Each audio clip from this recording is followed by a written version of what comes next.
ওয়ামা মিন দাব্বাতিন ফিল আরদি ইল্লা আলাল্লাহি রিজকুহা।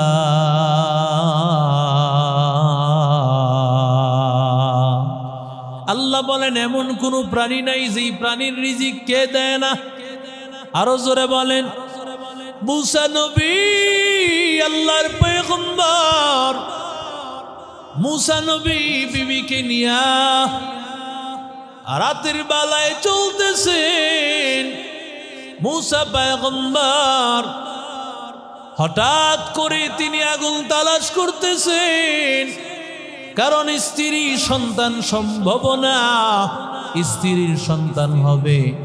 মুসা নবী এবার স্ত্রীর সন্তান, শীতের রাত বড় কষ্ট হইতেছে। একদিকে যদি কোনো গরম কিছু না হয় শীতটাও নিবারণ হবে, আবার সন্তান জন্মগ্রহণ করতেও সুবিধা হবে, রাতের আলোটাও হয়ে যাবে।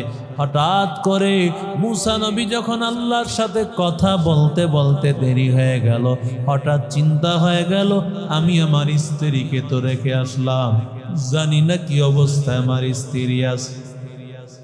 এই কথা মনে করতেই মুসা নবী আবার রওনা করলেন বিবির কাছে। মুসা নবী রওয়ানা। মুসা নবী যাইতে যাইতে দেখতে পায় সুন্দর একটা পাথর। মুসা নবী বলে আল্লাহ, এত সুন্দর পাথর কোন জায়গা থেকে আসলো? আল্লাহ ডাক দিয়ে বলে, ও মুসা, তুমি তো আসল সৌন্দর্য দেখো নাই, হাতের লাঠি দিয়া পাথরের মধ্যে একটা আঘাত করো।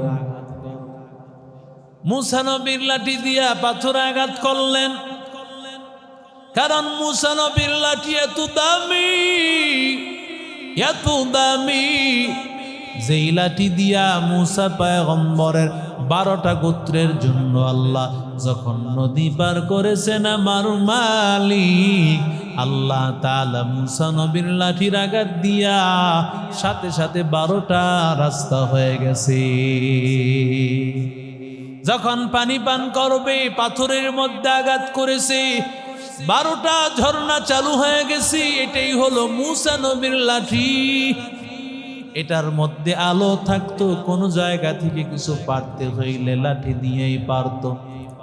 লম্বা ইতিহাস, জান্নাত থেকে আল্লাহ এই লাঠিটাকে পাঠাইছেন। মুসা নবী যখন লাঠি দিয়ে পাথরে আঘাত করেছেন, আঘাত করতে দেরি হয়, সাথে সাথে পাথর থেকে বের হয়ে গেছে, পাথরটা ভেঙে ভিতর থেকে আরো সুন্দর পাথর বের হইছে। আরো জোরে বলেন।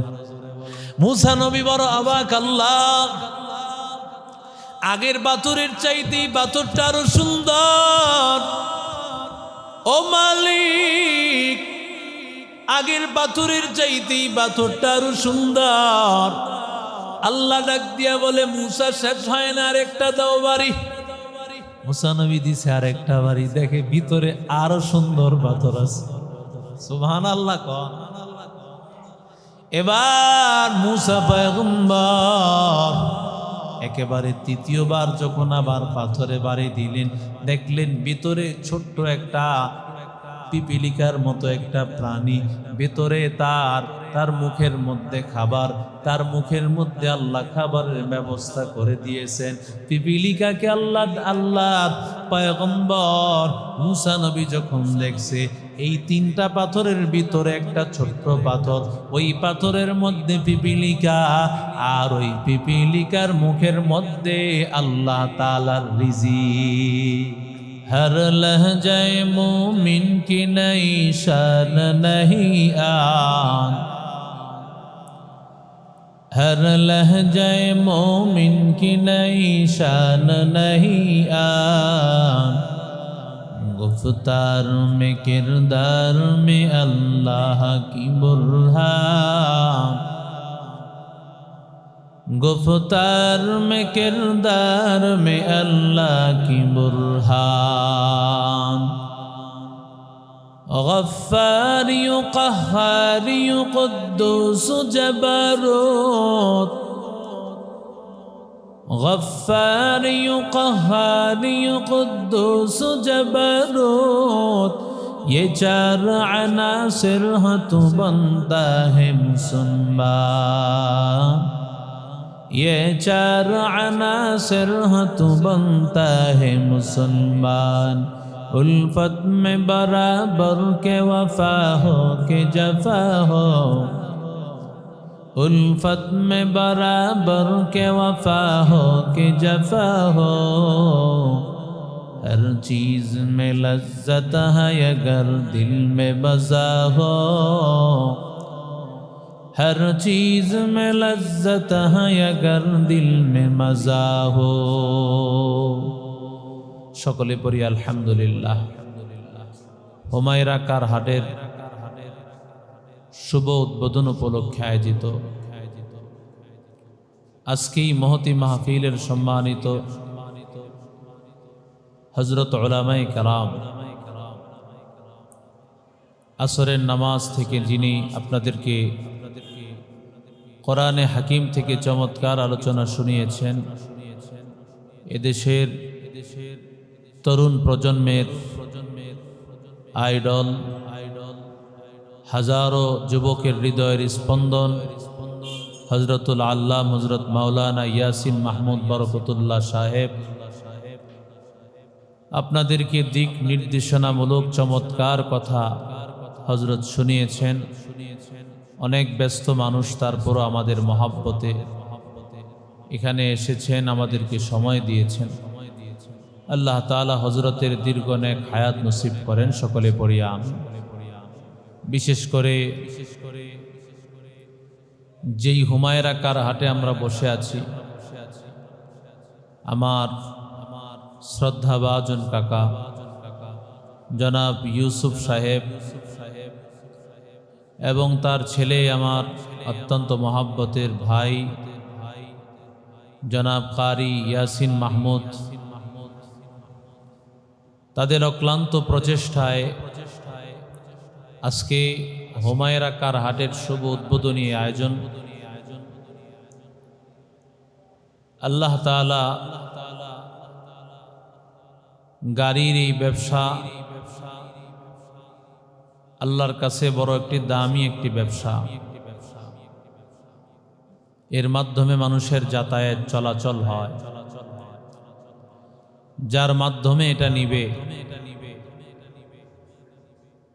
তার আমল নামে একটা সওয়াব হবে যদি তার ভালো দিক নির্দেশনা এবং তার আন্তরিকতা থাকে। তার হাতের দেওয়া জিনিসটা একটা ব্যক্তি ব্যবহার করবে, এটা দিয়ে চলবে, সব সময় একটা সওয়াব তার আমল নামেও হতে থাকবে।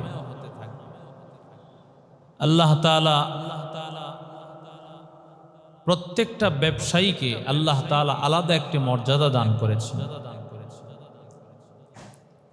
ব্যবসায়ী এটা হযরত মুহাম্মদুর রাসূলুল্লাহ থেকে নিয়ে পূর্বেকার নবী রাসূলদের একটা সুন্নত ছিল, নবীরা ব্যবসা করতেন। হযরত দাউদ আলাইহিস সালাতু ওয়াস সালাম আল্লাহর কাছে তো চাইছেন যে আল্লাহ আমি নিজের হাতে ইনকাম করতে চাই। নিজের হাতের ইনকাম আর পরিশ্রমটাকে আল্লাহ তাআলা খুব বেশি পছন্দ করেন। যখন বান্দা নিজের হাতে পরিশ্রম করে কামাই করবে, পাশাপাশি আল্লাহর হক এবং নবীর সুন্নত অনুযায়ী চলবে, রাসূল বলেন আল কাসিবু হাবিবুল্লাহ, ওই মানুষ যেই মানুষটা আল্লাহর হক আদায় করবে, নবীর হক আদায় করবে, মানুষের হক আদায় করবে, এই লোকটা কষ্ট পরিশ্রম করে কামাই করতেছে, রাসূল বলেন এই লোকটা আল্লাহর প্রিয় বান্দা হয়ে গেছে। সুবহানাল্লাহ বলেন। ব্যবসাও করতেছি, দুনিয়া ইনকাম হচ্ছে, পাশাপাশি যদি এই ব্যবসাটা আমার জান্নাতে যাওয়ার কারণ হয়, তাহলে তো আমি দুনিয়াও পেলাম, আখিরাতও পাইলাম। আল্লাহ তো বান্দার দুইটা রাস্তা খুলে দিয়েছেন। দুনিয়া করতে বলেন নাই এমন কথা কোথাও পাবেন না যে আল্লাহ না করছে যে দুনিয়া করো না, বরং আল্লাহ আদেশ করছে ফাইযা কুদিয়াতিস সালাতু ফান্তাশিরু ফিল আরদ وابتغوا من فضل الله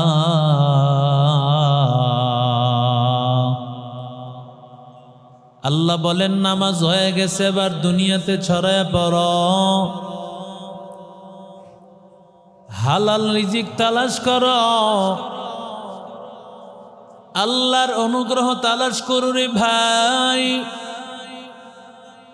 কোথায় আল্লাহর অনুগ্রহ? ফাদলুল্লাহর ব্যাখ্যা মুফাসসিরিনে কারাম করেছেন ব্যবসা দিয়ে। আল্লাহর অনুগ্রহর যতগুলো মাধ্যম আছে, চাকরিও আছে, ক্ষেত খামার আছে। ক্ষেত খামার এক ক্ষেত্রে ব্যবসা হয়ে যাবে, কারণ এগুলো আপনি বাজারে বিক্রি করবেন। আল্লাহ ডাক দিয়া বলেন আল্লাহর অনুগ্রহ মানি হালাল ভাবে ব্যবসা করো। একদিকে নামাজ আদায় করলা, হালাল ভাগ বান্দা রিজিকের ফয়সালা করলা, হালাল ভাবে রিজিক অনুসন্ধান করলা, আল্লাহ তোমাকে জান্নাতের মালিক আল্লাহ বানায় দিবে। আতিনা ফি দারে দুনিয়া না হাসান, آتنا في دار عقبانا حسن يا غياث المستغيثين اهدنا لافتخار بالعلوم والغنى قدر قدرة داري بركمال أنت ربه أنت حسبي ذو الجلال تو ہی قادر جلیل لا جہادر بہر حال تو ہی میرا نگہدار। আল্লাহর নবী দেখেছেন বান্দা ভিক্ষা করে, নবী বলে না না, আল্লাহর কাছে এটা বড় নিকৃষ্ট, বরং বান্দা তুমি টাকা দাও, এই টাকাগুলো হাতে নাও, টাকাটা দিয়া তুমি একটা কুড়াল কিনবা, আর এই কুড়ালটা দিয়া তুমি কাঠ কাটবা, জঙ্গল থেকে কাঠটা তুমি বাজারে নিয়ে বিক্রি করবা। এই হালাল রিজিক তালাশ করো, অন্যায় পথে চলিও না। তুকু যাও সুন্নতে আহমদ, তুকু যাবা মোহাম্মদ, কই বুয়াদ নে সুবত তোরা কার শৈত মি কুনি নামত ওয়ালি করওয়ালি ইলানতাস্তাই বরওয়ালি हम सुरातो हम सिराते मुस्तफा दरतबा भी हालियों कुन इत्तिबा इत्तिबाए सुन्नते खैरुल बशर गिर लाज़िम ताबोयाबी ऐ पेसार मन अहब्बा सुन्नती कौले रसूल मजदए का नामई हम कुन कवूल। এরে আল্লাহর বান্দা যুবক, এখন তো আমরা বড় লোক হইতে চাই, শর্টকাট বড় লোক হতে চাই।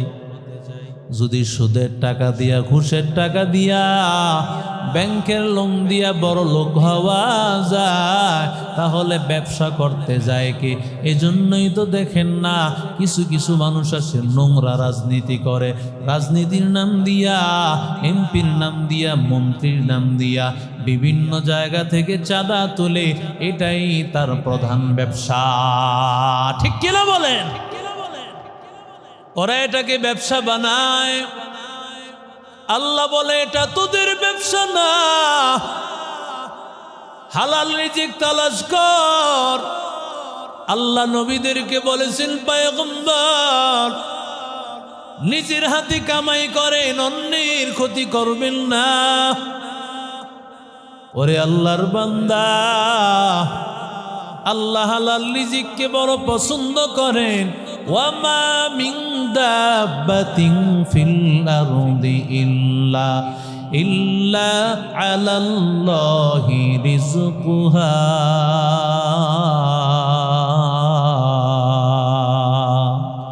আল্লাহ বলেন এমন কোন প্রাণী নাই যেই প্রাণীর রিজিক কে দেয় না। আরো জোরে বলেন। মুসা নবী আল্লাহর পয়গম্বর, মুসা নবী বিবিকে নিয়া রাতের বেলায় চলতেছেন। মুসা পয়গম্বর হঠাৎ করে তিনি আগুন তালাশ করতেছেন, কারণ স্ত্রী সন্তান সম্ভব না, স্ত্রীর সন্তান হবে।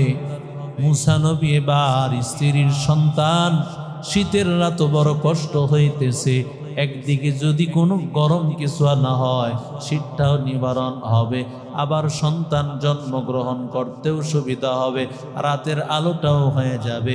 হঠাৎ করে মুসা নবী যখন আল্লাহর সাথে কথা বলতে বলতে দেরি হয়ে গেল, হঠাৎ চিন্তা হয়ে গেল আমি আমার স্ত্রীকে তো রেখে আসলাম, জানি না কি অবস্থায় আমার স্ত্রী আছে। এই কথা মনে করতেই মুসা নবী আবার রওনা করলেন বিবির কাছে।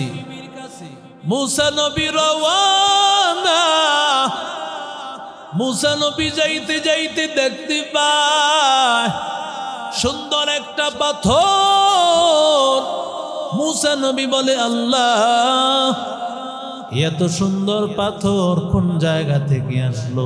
আল্লাহ ডাক দিয়ে বলে ও মুসা, তুমি তো আসল সৌন্দর্য দেখো নাই, হাতের লাঠি দিয়া পাথরের মধ্যে একটা আঘাত করো।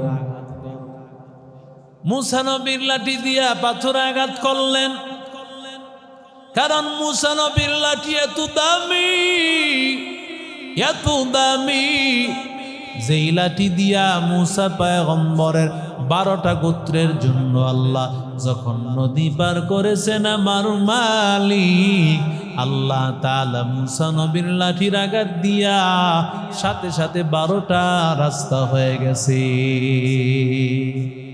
যখন পানি পান করবে পাথরের মধ্যে আঘাত করেছে, 12টা ঝর্ণা চালু হয়ে গেছে। এটাই হলো মুসা নবীর লাঠি।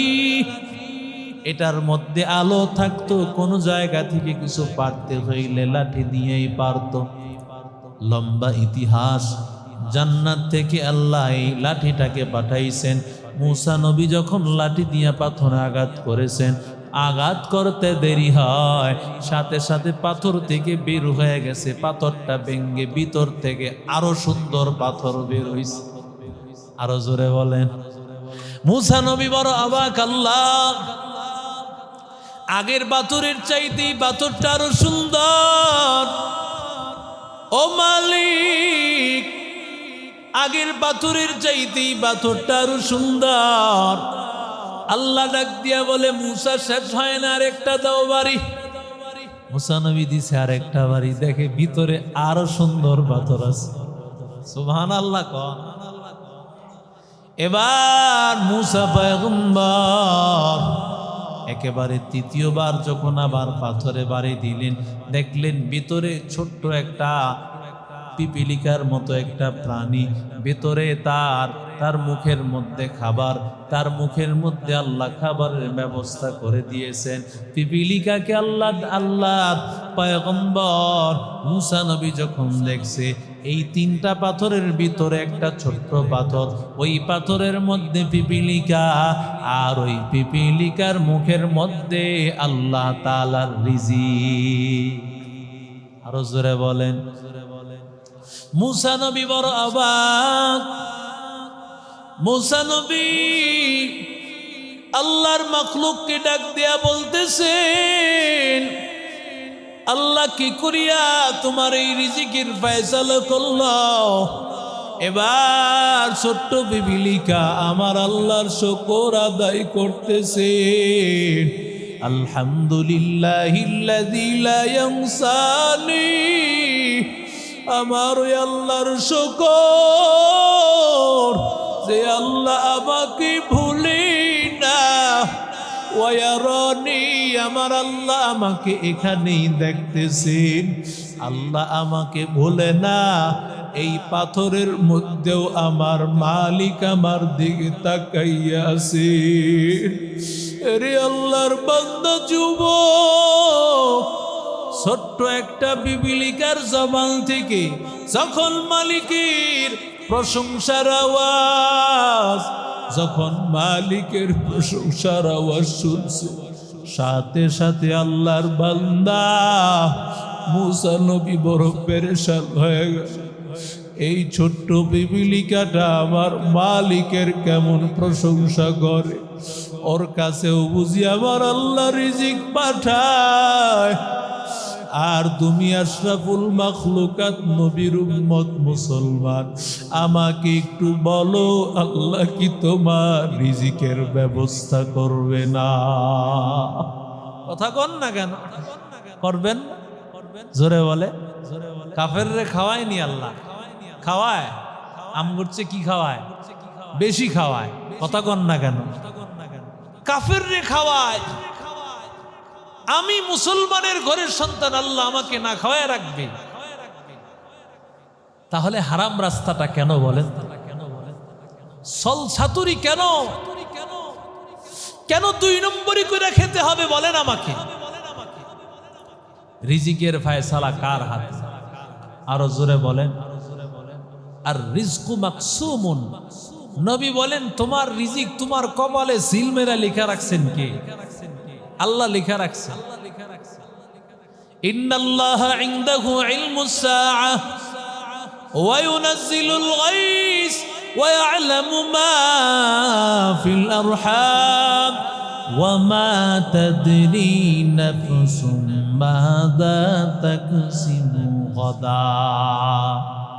আল্লাহ বলেন আগামীকাল তুমি কি কামাই করবা তুমি নিজেও জানো না। তুমি মনে করতেছো গাড়ির ব্যবসা, এর যুবক মুহূর্তেই গাড়ি সব চলে যেতে পারে। আগামীকাল গাড়ি দিয়ে আল্লাহ খাওয়াইবে না, হয়তো বা তোমার ভিন্নভাবে খাওয়াবে। তুমি মনে করতেছো আমার একটা ব্যবসা, এটা দিয়েই হয়তো আমার রিজিকের ফয়সালা হবে। আল্লাহ বলে ও গোলাম, না না, আমি আল্লাহ যেদিক থেকে ফয়সালা করব সেদিক থেকেই হবে। তবে হারাম রাস্তায় চলতে চাইলে আমি আল্লাহ রাস্তাটা খুলে দেব। হিসাবের বেলায় দেখবা জান্নাতি না জাহান্নামী। হারাম কামাই করতেছো, আল্লাহর বান্দা, হারাম যদি কামাই করো, তোমার হারাম খাওয়া সন্তানগুলো আল্লাহর কাছে দোয়া করলে দোয়া কবুল হবে না। তোমার হারাম কামাই যদি করো রে যুবক, ও ব্যবসায়ী ভাই, তোমার হারাম কামাই করার কারণে তোমার সন্তান কথা শুনবে না, তোমার স্ত্রী কথা শুনবে না, তোমার সংসারটা অশান্তি বানায় দিবেন আল্লাহ। কারণ আল্লাহ বলেন ইন্নাল্লাযীনা আমানু ওয়া আমিলুস সালিহাতি সায়াজআলু লাহুমুর রাহমানু উদ্দা। আল্লাহ বলেন যখন ঈমান আর নেক আমল থাকবে আল্লাহ ভালোবাসা বাড়ায় দিবে, বরকত বাড়ায় দিবে। আর যখন বান্দা গুনাহ শুরু হয়ে যাবে বরকত পাবি না, বরং আমার আল্লাহ একটার পর একটা বিপদে লাগায় রাখবেন। আল্লাহ ঠিক কিনা? বিপদ দেন কে? আরো জোরে বলেন। বিপদ দেন আমার মালিক, আমার আল্লাহ। ও আল্লাহর গোলাম ও যুবক, সমস্ত বিপদের মালিক আল্লাহ, শান্তির মালিক। এটা সরায় দাও, এটা সরায় দাও। সমস্ত বিপদের মালিক কে? আরো জোরে বলেন। শান্তি দেন কে? সমস্ত বিপদও আল্লাহ দেন, শান্তিও আল্লাহ দেন। আল্লাহ দেখতে চান বান্দা তুমি আমার গোলামি করো কিনা। মালিকের ডিউটি পালন না করলে মালিক 1 দিন 2 দিন 3 দিন পরে বলবে সালাম আলকি দিয়া বললাম যাও। ঠিক কিনা? জোরে বলেন। আর আল্লাহ কোন সময়টা খাওয়ায় না, কোন সময় আল্লাহ বলেন না, এমন একটা মুহূর্ত নাই যেই মুহূর্তটা আমার মালিক আল্লাহ আমারে খাওয়ায় না, বরং 24টা ঘন্টা প্রতিটা মুহূর্তে আমার মালিকের অবদান ছাড়া আমার চলার কোনো রাস্তা নাই। এত কিছু পাইয়াও বলো মাছটা টেস্ট হয় নাই।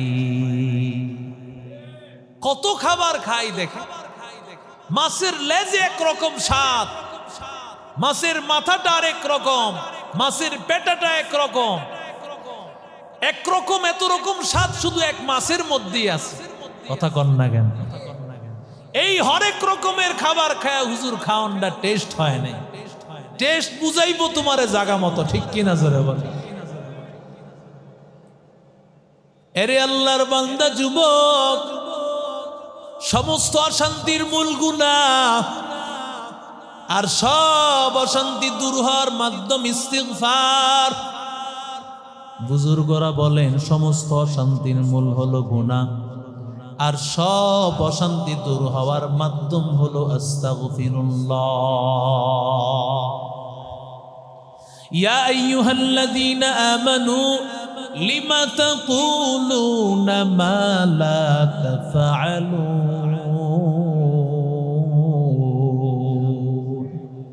আল্লাহ বলেন যা করো না তা মানুষকে কেন বলো? মানুষকে বলতেছো ভাই আমি মিথ্যা কথা বলি না, আরাম খাই না, ভাই এটা কিনাই আছে আমার 10 লাখ, অথচ কিনছেই 5 লাখ। কথা কন না কেন? খারার মধ্যেই 5 লাখ বেড়ে দিল। আপনি বলতেছেন মানুষকে যে ভাই মিথ্যা কইরা খাই না, কারণ এই খাবার খাওয়া হারাম, কিন্তু আপনি যদি আবার এই কথা বলার পর নিজেই ছলছাতুরি করেন, আল্লাহ একজন আসেনি? কথা কন না কেন? সব কৌশল অবলম্বনকারীর উপর একজন আছে না নাই? ওয়া মাকারু ওয়া মাকারাল্লাহ ওয়াল্লাহু খায়রুল